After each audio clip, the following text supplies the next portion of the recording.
RD. Burman और प्यार से पुकारो तो पंचम। जन्म की तारीख थी 27 जून 1939। शहर कलकत्ता। माताजी का नाम मीरा बर्मन और पिताजी फिल्म संगीत के सबसे महान सितारों में से एक सचिन देव बर्मन।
साहब ने मुझे एक पिक्चर में लिया जिसका नाम था छोटे नवाब।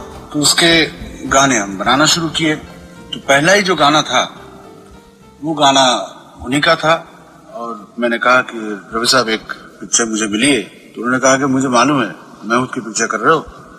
तो मैं कहा कि उसका पहला ही गाना आप गाएंगे। इस गाने का बोल था इलाही तू सुन ले हमारी दुआ। खैर गाने का जिक्र किए मैंने। उन्होंने कहा कि आज ही रिहर्सल दो। तो मैंने कहा आज अभी तक तो पूरा गाना नहीं बना। मैंने कोई बात नहीं, गाने तुमने नहीं बनाया तो हमको सुनाओ, शायद मैं कुछ रंग लाऊं। तो मैं उनको सुनाया, पिताजी को भी सुनाया। वो लोग बहुत खुश हुए। उसका कहने लगा कि कब रिकॉर्डिंग रखना बताओ। रिकॉर्डिंग तो बहुत जल्दी रखना है, आप तो बिजी हैं, सुना आप अगर डेट दे तो अच्छा है। तो उन्होंने किसी के डेट को कैंसिल करके वो गाना हमारे लिए गाने का बंदोबस्त किए। एंड उसके बाद जब रिकॉर्डिंग में गया मैं तो बहुत डर रहा था कि पहला गाना है। तो उन्होंने कहा कि कोई चिंता मत करो, अभी हम ऐसे गाएंगे देखो तुम्हारे गाने में 4 चांद आ जाएंगे। तो सचमुच वैसे ही कुछ कायाकल्प हो गया। गाना जब रिकॉर्डिंग हो गया तो मुझे बिलीव नहीं हो रहा था कि ये गाना मैंने बनाया, क्योंकि उन्होंने जिस तरीके से गाए और जिस तरीके से अदा पेश किए पूरा गाने का शक्ल ही चेंज हो गया।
छोटे नवाब के गीत भी संगीत प्रेमी अभी तक नहीं भूले। जब छोटे नवाब के गीत रिकॉर्ड हुए तो बर्मन दादा ने मुझे बुलवा कर कहा था, देखो अमीन, हमारा पंचम का ख्याल रखना। और मैंने जवाब दिया था, दादा पंचम के संगीत में तो वैसे भी बहुत जान है, बड़ा गुणी लड़का है वो, आप फिक्र न करें, बहुत चमकेगा एक दिन। पंचम का चमकना छोटे नवाब ही से शुरू हो गया और फिर फिल्म भूत बंगला जो आई तो R.D. बर्मन की धूम हर जगह मच गई।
ये किसी की बात है तो पंचम, उसके एक्शन है, वो बात करते करते कुछ करता है, ऐसा ऐसा कुछ करता है। पड़ोसन में भी मैं हीरो पंचम को लेने वाला था, सायरा बानो के अपोजिट। लेकिन वो क्या हुआ कि वो पिक्चर हमारे जो डायरेक्टर थे ज्योति स्वरूप, वो उनकी 2-3 पहले पिक्चरें फ्लॉप हो गई, तो डिस्ट्रीब्यूटर खरीदना नहीं चाहते। तो हमने फिर सुनील दत्त को लिया, किशोर दा को लिया, सबको लिया। और पंचम भी मेरा घबराता था कि नहीं भाई मैं एक्टिंग नहीं करूंगा, मैं क्या कर रहा, तू मेरे को एक्टिंग मत करा।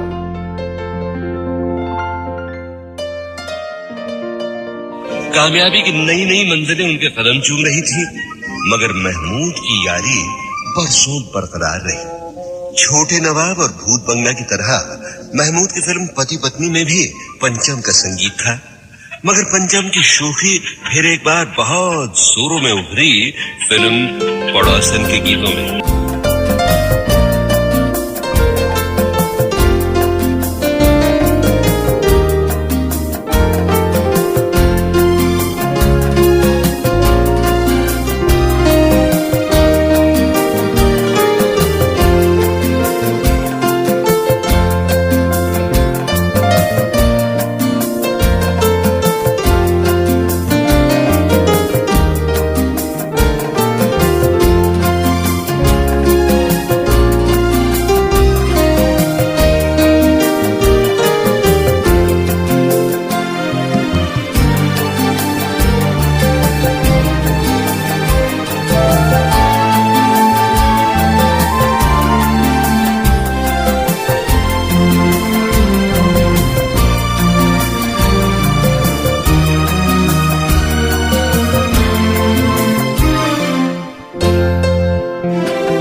छोटे नवाब के जमाने में महमूद ने अपने इर्द गिर्द मस्ताना नौजवानों की एक टोली सी बना ली थी, जिसमें महमूद, उनके भाई उस्मान और पंचम और कई और बेफिक्र नौजवानों के साथ मैं भी किसी कोने में। हम लोगों का काम हुआ करता था महमूद की शानदार मोटर कारों में तेज तेज दूर निकल जाना, शोर मचाना, छेड़छाड़ करना और कभी कभी पास पड़ोस के लोगों की नाक में दम कर देना। और हमारे ग्रुप में अगर उधम मचाने में महमूद पहले नंबर पर हुआ करते थे तो दूसरे नंबर पर होते थे पंचम। मगर धीरे धीरे पंचम की सारी शरारतें संगीत के नए नए रंगों में ढलने लगी और फिर आई हसरत और मोहब्बत की तीसरी मंजिल।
राहुल देव बर्मन संगीतकारों की पहली सफ में आ खड़े हुए।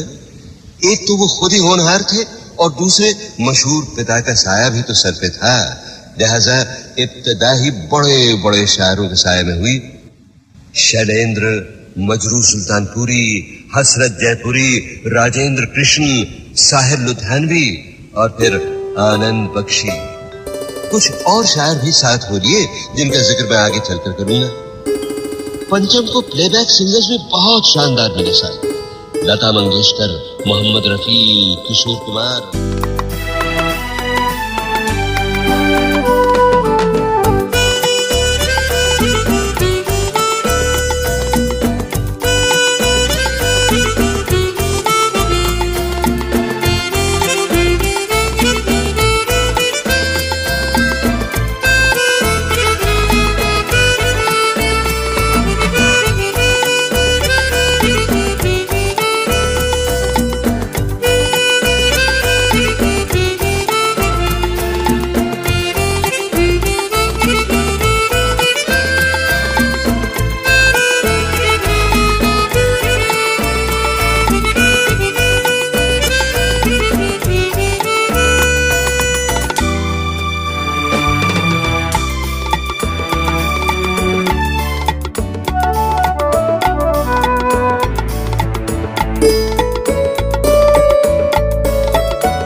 कुछ शब्द सुन लीजिए खुद जनाब मजरू सुल्तानपुरी मरहूम के रिकॉर्ड किए हुए एक पुराने इंटरव्यू से, जिसमें उन्होंने पंचम के बारे में कहा था।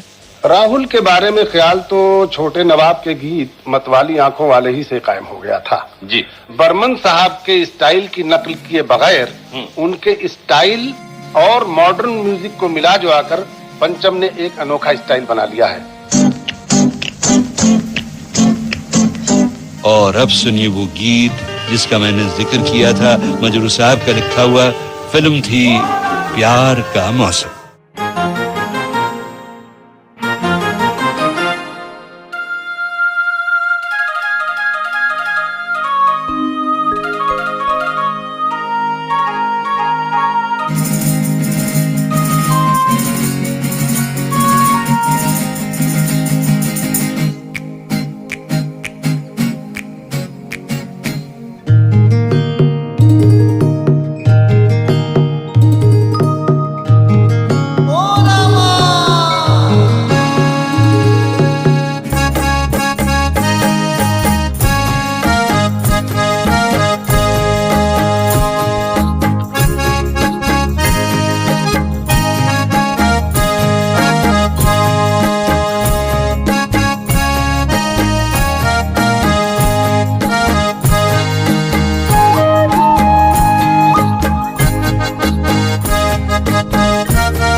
रफी साहब ने तुम्हारे लिए आखिरी बार गाया था, वो फिल्म कौन सी थी? शान। तो उस पिक्चर में एक गाना था, दो आदमी गाएंगे, जैसे अमिताभ बच्चन और शशि कपूर गाएंगे। हमने गाना बनाया, बख्शी साहब ने लिखे, तो गाने का बोल कुछ डमी बोल से शुरू किया, यम्मा यम्मा करके बोल लेके शुरू किए थे हमने। तो जब गाते रहे उस गाने को, मुझे ख्याल आया कि मैं भी ये गाना गा सकता हूँ। तो रमेश सिप्पी साहब ने कहा कि कोई बात नहीं, फर्स्ट क्लास, तो फिर तुम और रफी साहब दोनों मिलकर गाना गाओ। तो अब क्या है, रफी साहब का रेंज कमाल है। रफी साहब का रेंज अगर ऊंचा भी जाना हो, ऊंचे स्केल में भी वो गा सकते हैं। लो स्केल में जो उनके साथ डुएट गाते हैं, उनके साथ भी वो कोऑपरेट कर लेते थे और उसी स्केल में वो गाना गाते थे। तो अब क्योंकि मैं नीचे नहीं गा सकता हूँ, तो रफी साहब को सुनाया गाना, तो पहले तो उन्होंने कहा क्या ये स्केल फर्स्ट क्लास है, इसी में हम गाएंगे। तो रफी साहब को मैं डरते डरते कहा कि रफी साहब एक बात है, हम क्या ये गाना आपके साथ मैं भी गाने वाला। क्या आप गाने वाले? कहने लगे तुम किस तरीके से गाओगे बताओ। वो जो महबूबा करके गाना गाया था उसी टाइप से मैं गाऊंगा, क्योंकि सिचुएशन भी इस टाइप का है, तो आपको भी थोड़ा सा गला चेंज करना पड़ेगा। तो पहले हंसने लगे, हम ठीक है हम गाएंगे।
आपके बड़े अच्छे दोस्त रहे हैं। उस जमाने में आपकी इनसे भी बड़ी अच्छी दोस्ती थी, काफी हंगामा दोनों मिलकर किया करते थे, और वो थे R.D. बर्मन।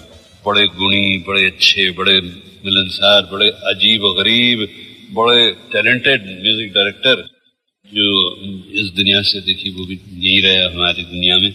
उनके बारे में कुछ बताइए कि दोस्ती उनसे कैसी हुई और क्या क्या काम किया आपने उनके साथ? अमीन भाई, आपने ना मुझे मेरी दुखती रग को छेड़ दिया है। R.D. बर्मन का नाम लेके मैं R.D. बर्मन को भूल ही नहीं सकता हूँ। वो एज म्यूजिक डायरेक्टर और एज फ्रेंड जो मेरी उसके साथ निभी है वो कमाल की निभी है। हालांकि पहले वो शायद हमारा कुछ तालमेल हो ही नहीं सका, लेकिन जंजीर के बाद प्रकाश मेहरा ने एक फिल्म डायरेक्ट की खलीफा, तो कुछ गड़बड़ों की वजह से I was not allowed in that camp, R.D. के कैंप।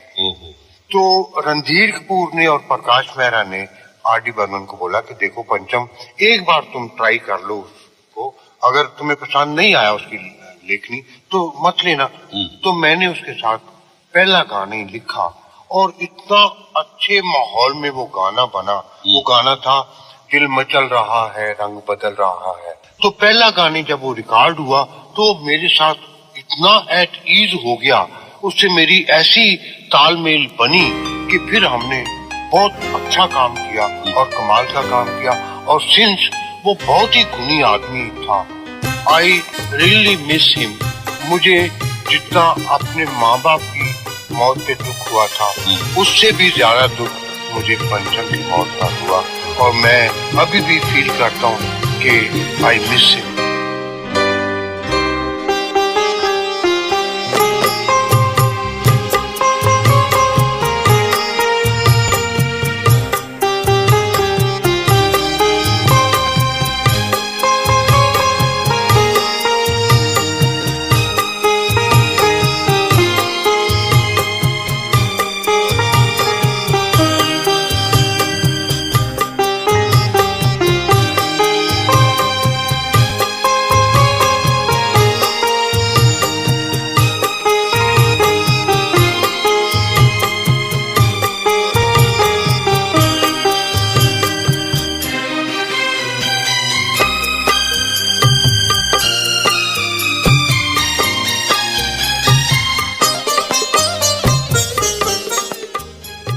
मैं आपको एक खुशी की बात सुनाना चाहता हूँ कि R.D. बर्मन ने बहुत सी फिल्मों में म्यूजिक दिया और हिट से हिट म्यूजिक दिया, लेकिन उसको जो पहली बार फिल्म फेयर अवार्ड मिला था ना, वो ये मेरा सौभाग्य है कि वो मेरे लिखे हुए गानों यानी कि सनम तेरी कसम में उसको पहला फिल्म फेयर अवार्ड मिला।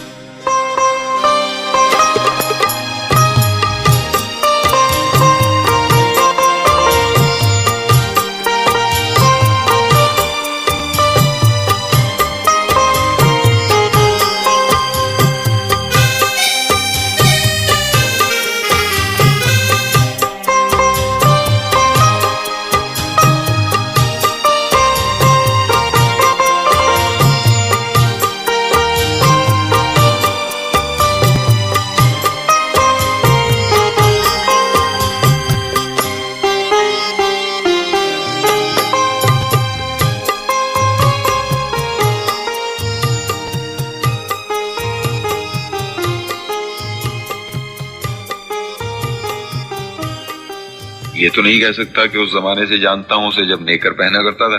अच्छा, लेकिन ये जरूर है कि उस जमाने से ही जानता हूँ जब उम्र उसकी नेकर पहनने की थी और फुल पैंट पहनने लग गया था। अच्छा। वो गोरा गोरखाली सा चेहरा, वो बड़ी बेताब बेचैन सी आंखें, हर वक्त यही लगता है जैसे किसी चोर को ढूंढ रहा है। अच्छा। उसे ये महसूस होता है उसे मिलके कि जैसे उसके अंदर कुछ उबल रहा है हर वक्त। एक जगह 5 मिनट टिक के नहीं बैठ सकता। बिल्कुल, आप अगर सामने बैठे हो तो यूं लगेगा या तो जोर से याहू चिल्ला देगा और या कुछ उठा के भाग लेगा यहाँ से। जो करेगा बेसाख्ता करेगा, और वही बेसाख्तगी उसके म्यूजिक में भी नजर आती है।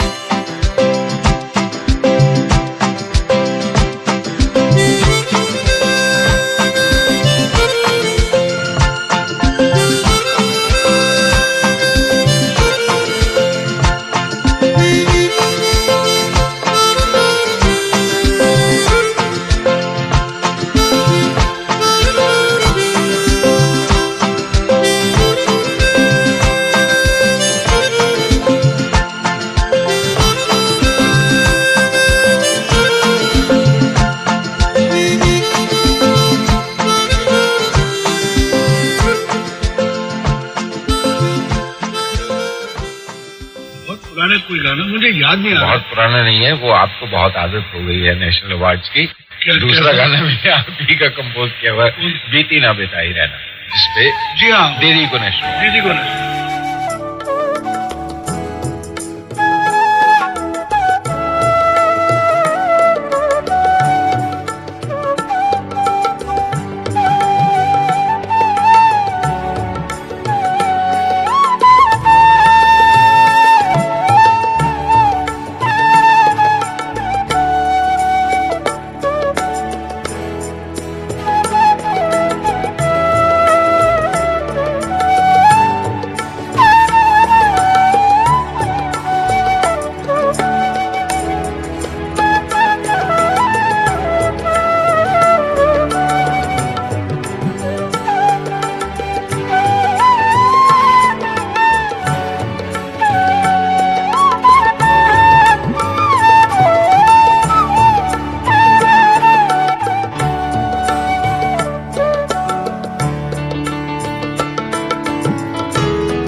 आर.डी. बर्मन की जिस फिल्म ने सबसे ज्यादा धूम मचाई, सबसे ज्यादा शोहरत पाई, वो थी देव आनंद की फिल्म हरे रामा हरे कृष्ण। उसके एक गीत दम मारो दम ने तो 1972 की वार्षिक हिट परेड में पहला दर्जा पाया था।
जब जरा ये तो बताओ कि ये गाना दम मारो दम बना कैसे?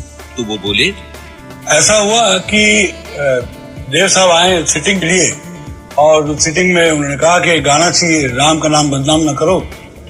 तो वो गाना आनंद बख्शी साहब ने लिखे और हम लोगों ने गाना बना दिया।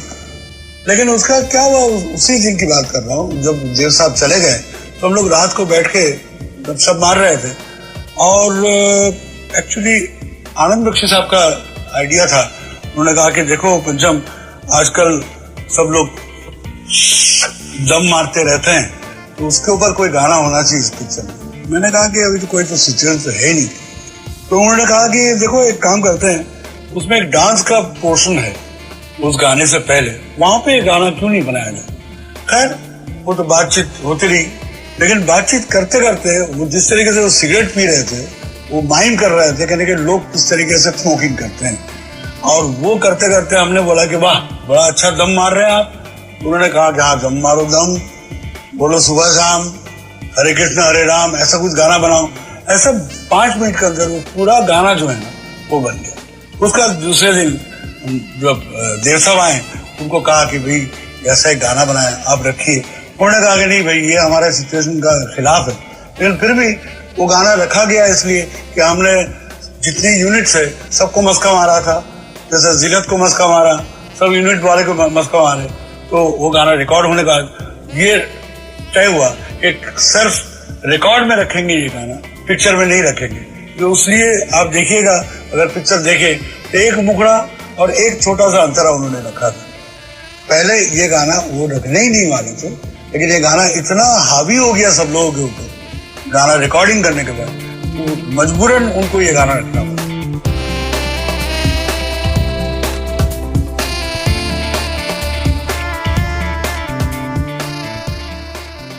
हीरा पन्ना जैसी फिल्मों में पंचम की देवानंद के साथ खूब जमी साहब।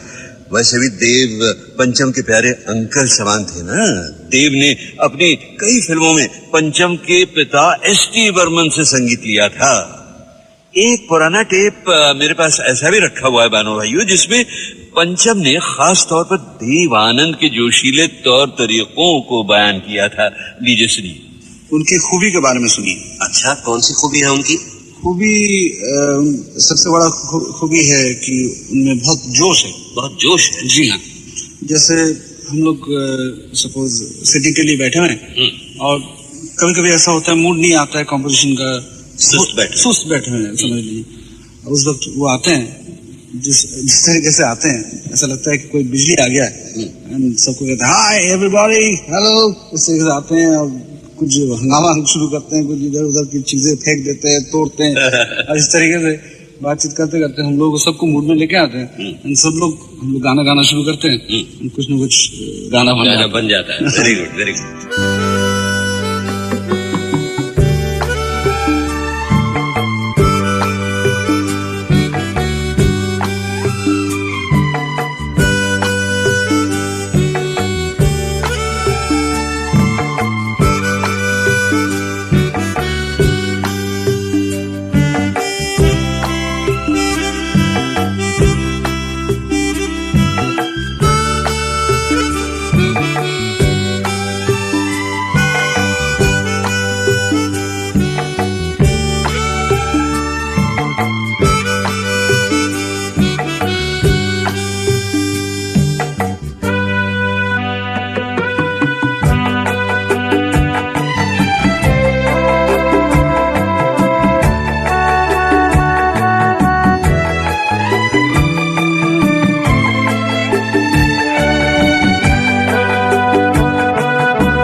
पंचम की तर्जों पर क्या खूब सजा करता था राजेश खन्ना का रोमांस। आपके लिए एक मजेदार इंटरव्यू ढूंढ निकाला है पंचम का राजेश खन्ना के बारे में। सपोज रात को हम लोग बैठे हैं तो बातचीत करते करते झगड़ा हो गया, कोई इशू में झगड़ा हो गया। अच्छा। और उसके बाद 5-7 रोज तक कोई फोन कॉल नहीं, मैं भी फोन नहीं किया। अच्छा। मिले भी नहीं। उसके बाद एक अचानक पार्टी में 5-7 रोज के बाद मिलते हैं एंड हम देखते हैं कि कोने में वो बैठा हुआ है, उसको भी दिखाई देता है कि मैं बैठा हूँ।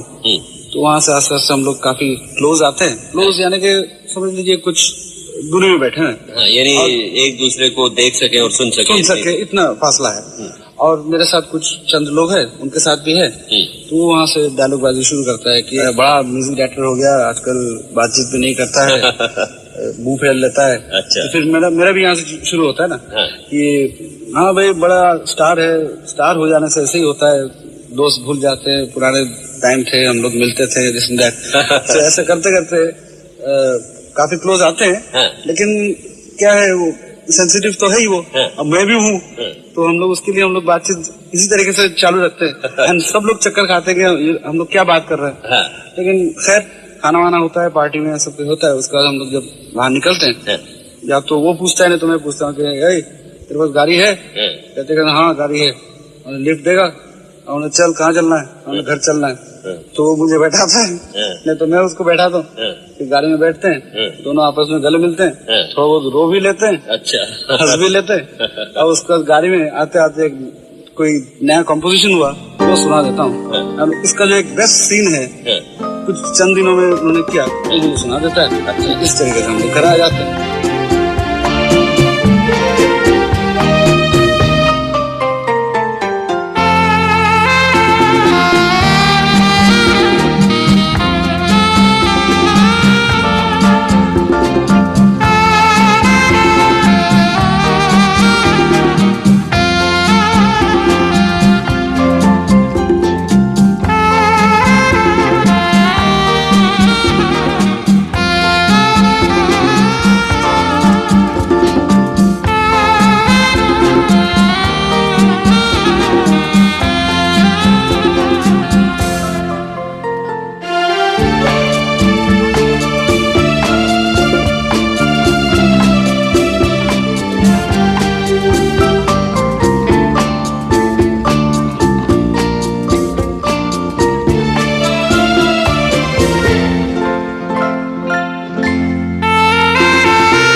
एक मोड़ पर एक प्यारी सी लड़की रीटा पंचम के जीवन में आई थी।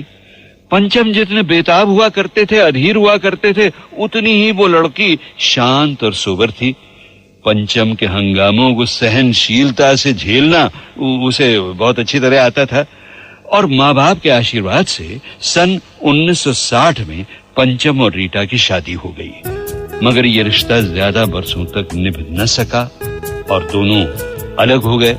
और उसके बाद पंचम की बेताबी नई नई मंजिलों को खोजने लगी।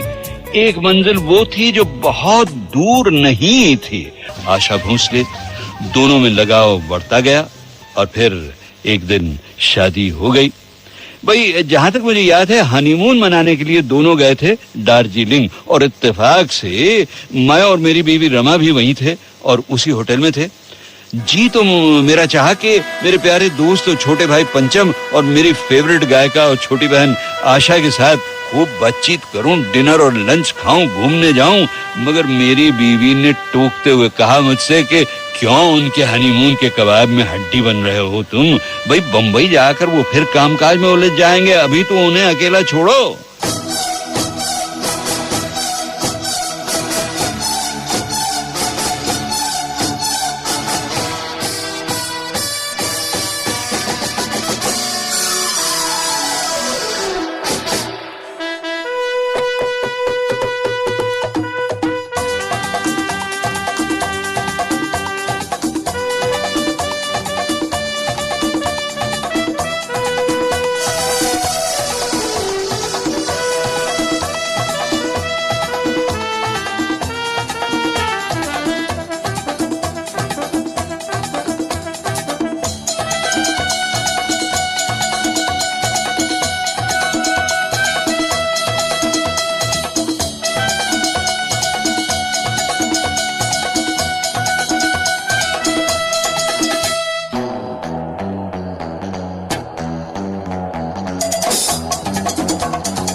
इस शादीशुदा जोड़े को भी शायद जमाने की नजर लग गई है।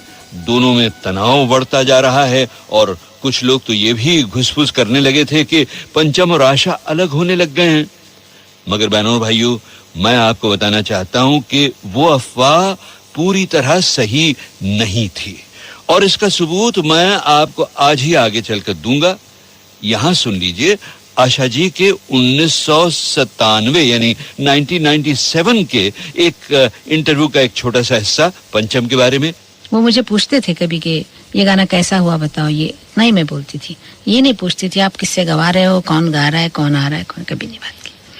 और उन्होंने ये भी रखा था कि घर अलग और म्यूजिक रूम अलग, इसीलिए झगड़े नहीं हुए, वरना झगड़े हो सकते थे, झगड़े होते थे वो और बात हो।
पंचम ने इंटरव्यू में जो कहा अपने पिता एस.टी. बर्मन के बारे में, वो ये था।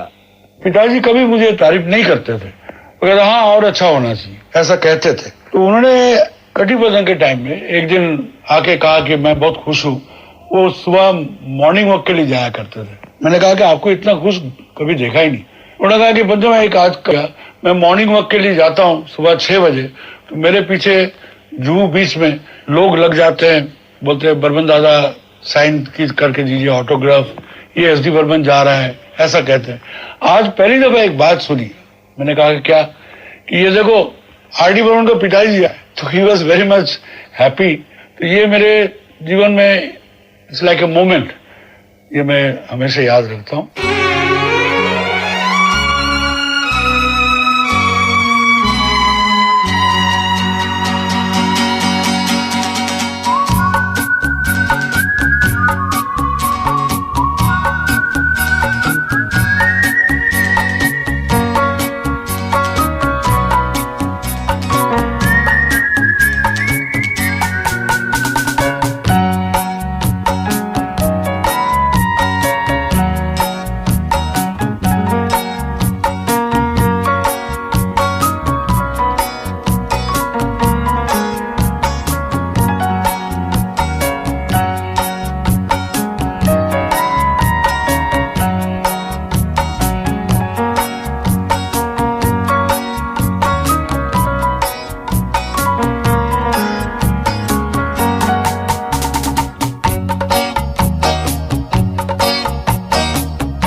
देखिए, जिसको हम ट्रेडिशन कहते हैं, रिवायत, तो ऐसा ही है, क्योंकि मेरे पिताजी एक स्टेट के प्रिंस कहलाइए, कुछ भी कहिए, लेकिन उन्होंने उस चीज को छोड़ के उन्होंने संगीत को अपनाया।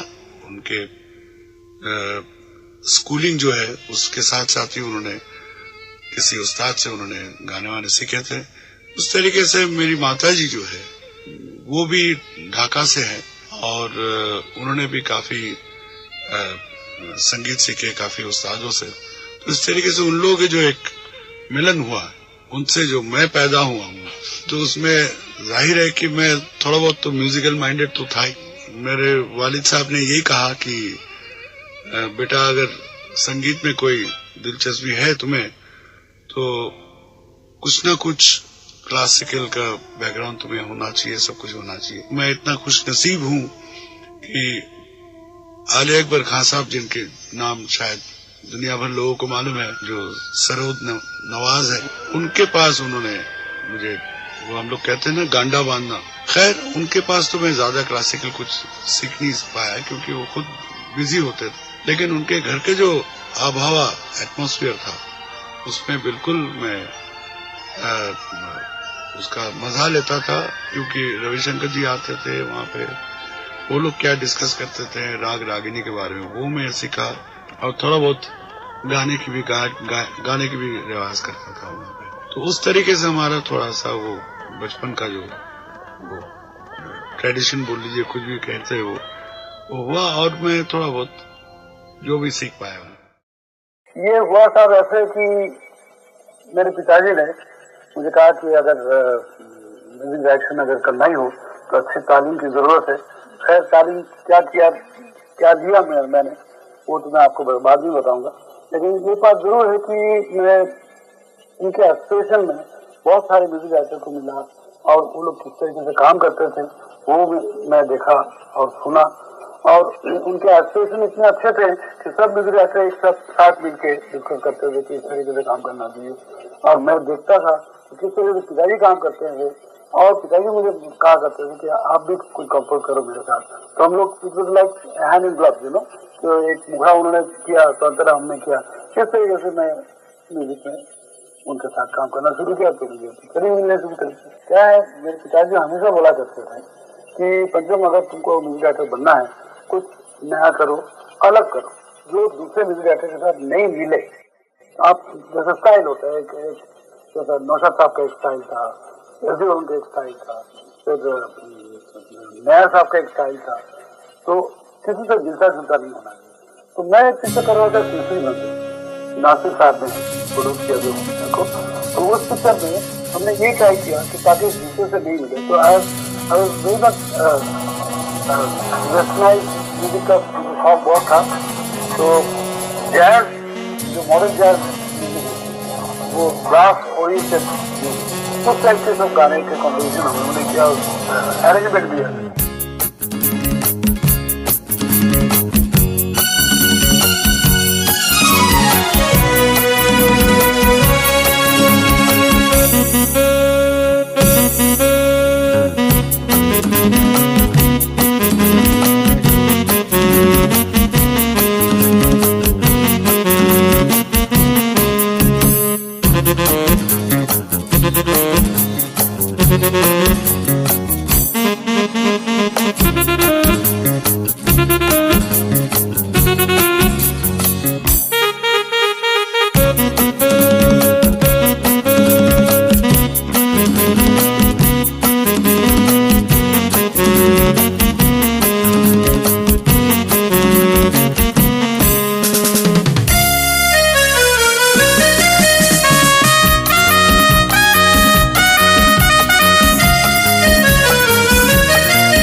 क्या है, अभी मैं I want to enjoy myself जैसा काम करने से पहले बहुत 50-60 पिक्चरें साथ में करते थे, मैंने में 30 गाने भी किए, लेकिन आजकल मैं इतना मजा लेके काम करना चाहता हूँ कि कोई क्रिएटिव काम हर फिल्म में कर सकूँ। तो फिर ये पिछले 8-10 साल की छुट्टी की वजह?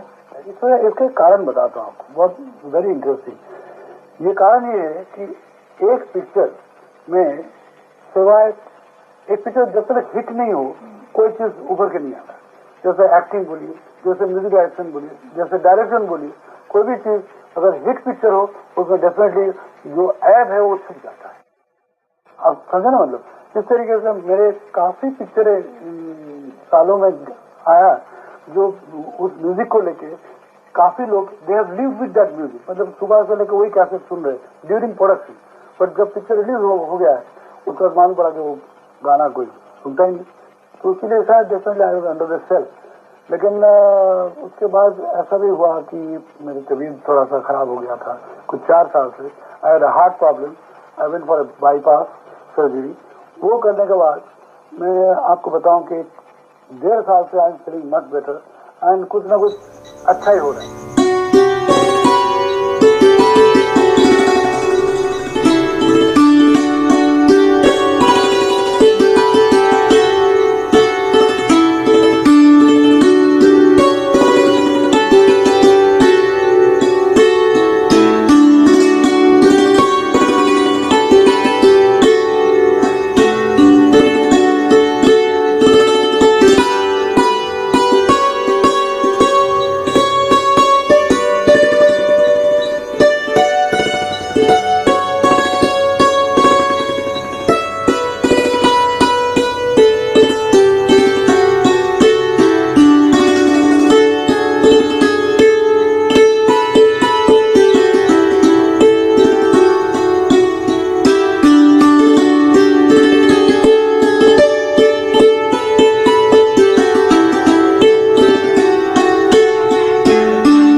मुलाकात हुई थी जब वो आए थे। पिताजी को भूत बंगला एक फिल्म बनी थी जिसमें जागो सोने वालों एक गाना था, वो उसके रिहर्सल के लिए हमारे घर पे बंगलों में आए थे।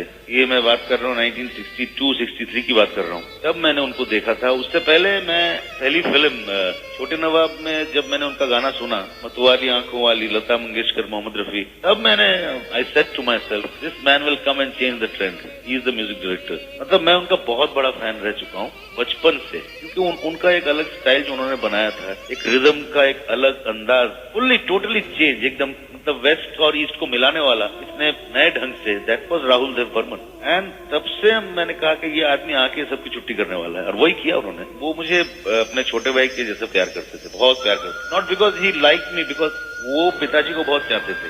और पिताजी ने जब स्ट्रगल किया था 1946-47 में, जब वो स्ट्रगल कर रहे थे, तब बॉम्बे टॉकीज में जब उनके बड़े भाई दादा मुन्नी ने उनको मतलब उनके साथ नहीं दिया था उस वक्त, तो 2 म्यूजिक डायरेक्टर्स जिन्होंने पिताजी के साथ दिया, one of them was Sachin Dev Burman, SD Burman, और दूसरे थे खेमचंद प्रकाश। तो ये 2 म्यूजिक डायरेक्टर्स को बहुत रिस्पेक्ट करते थे मेरे पिताजी, SD बर्मन, खासकर SD बर्मन। और Burman family was very close to our Ganguly खानदान, you know. Burman da was like a family member, SD Burman. तो पंचम दा के साथ तो बाद में, मतलब कि बचपन से ही एक माहौल रहा, घर जैसा रहा। जब मैं बॉम्बे आया तो 73 में रिहर्सल करने गए पिताजी कोई गाने के सिलसिले में, तो पंचमदा बैठे हुए थे, सब ग्रुप्स बैठे हुए थे। तो अचानक मुझे कहा कि गाना सुनाओ। मैंने गाया, मतलब बहुत नर्वस हो गया था मैं, लेकिन मैं गाया, झुमरू गाना गाया था पिताजी का, और सब बजा रहे थे सब, all his musicians. My father was also sitting, वो भी बैठ के सुन रहे थे। और द वेरी नेक्स्ट डे उन्होंने मुझे फोन किया, बोला तुम्हें गाना है एक पिक्चर में, तो उसने गवाया मुझे।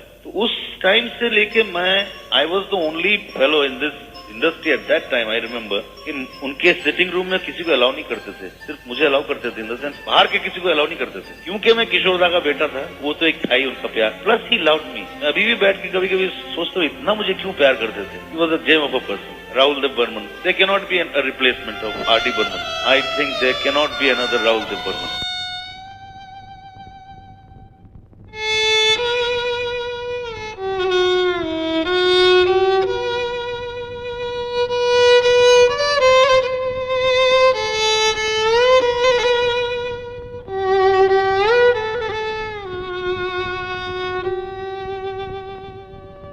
पंचम के देहांत से ठीक 1 महीने पहले रिकॉर्ड की हुई उनकी आवाज की खराश शायद इशारा कर रही थी आने वाले तूफान की तरफ, वरना बाकी हर तरह से पंचम ठीक ही लग रहे थे।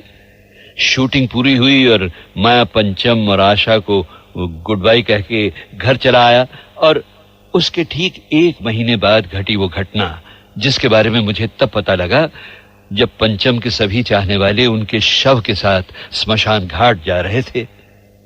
हुआ ये था कि 3 जनवरी को पंचम खुद गाड़ी चलाकर बंबई से पूना गए और खुद चलाकर उसी शाम लौटे भी।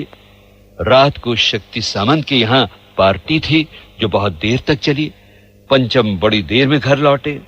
घर आने के कुछ ही देर बाद सीने में जोर का दर्द शुरू होने लगा और सुबह होते होते वो दर्द पंचम को अपने साथ ले गया।